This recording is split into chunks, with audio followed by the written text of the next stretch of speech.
రాష్ట్ర ముఖ్యమంత్రి వైఎస్ జగన్మోహన్ రెడ్డి ఆశయాలకు అనుగుణంగా కర్నూలులో నెలకొన్న సమస్యలను పరిష్కరిస్తానని కర్నూలుకు చెందిన మాజీ ఐఏఎస్ అధికారి ఇంతియాజ్ తెలిపారు. రాష్ట్ర ముఖ్యమంత్రి వైఎస్ జగన్మోహన్ రెడ్డి సమక్షంలో వైఎస్ఆర్ కాంగ్రెస్ పార్టీలో చేరిన ఆయన కర్నూలుకు చేరుకున్నారు. ఈ నేపథ్యంలో కర్నూలు వైఎస్ఆర్ కాంగ్రెస్ పార్టీ నాయకులు ఘన స్వాగతం పలికారు. కర్నూలు వైఎస్ఆర్ సర్కిల్లో దివంగత నేత వైఎస్ రాజశేఖర రెడ్డి విగ్రహానికి పూలమాలలు వేసి నివాళులర్పించారు. ఈ కార్యక్రమంలో కర్నూలు ఎమ్మెల్యే హఫీజ్ ఖాన్ తో పాటు మాజీ ఎమ్మెల్యే ఎస్పీ మోహన్ రెడ్డి పాల్గొన్నారు. వాళ్ళ మామగారు చాలా సేవ చేశారు. కర్నూలు పట్టణంలో పేదవాళ్ళందరికీ కూడా ఉచిత వైద్యం చేస్తూ ఎన్నో సేవలు చేసినటువంటి చరిత్ర కుటుంబానికి ఉంది.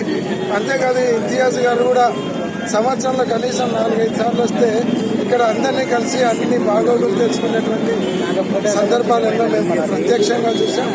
అంతేకాకుండా రేపు ఇంతియాజ్ గారు గెలిచినారంటే ఆయనకు ఉన్నటువంటి పైన ఉన్నటువంటి పరిచయాలు అయితేనేమి సహచర ఐఏఎస్ ఆఫీసర్లతో అందరితో మాట్లాడి నగరాభివృద్ధికి కావాల్సినటువంటి నిధులు తీసుకొని రావడం కానీ ప్రణాళికను రూపొందించడంలో కానీ ఇక్కడ లేదు, మతం లేదు, పార్టీ లేదు, ఏ వివక్ష లేకుండా మరి ఇంటింటికి ఈ సంక్షేమ పథకాలు అందాయో అవన్నీ చూసి నేను మరి ఈ పార్టీ అయితే ప్రతి ఒక్కరికి పేదవారికి మరికి ముఖ్యంగా పేదలకు అండగా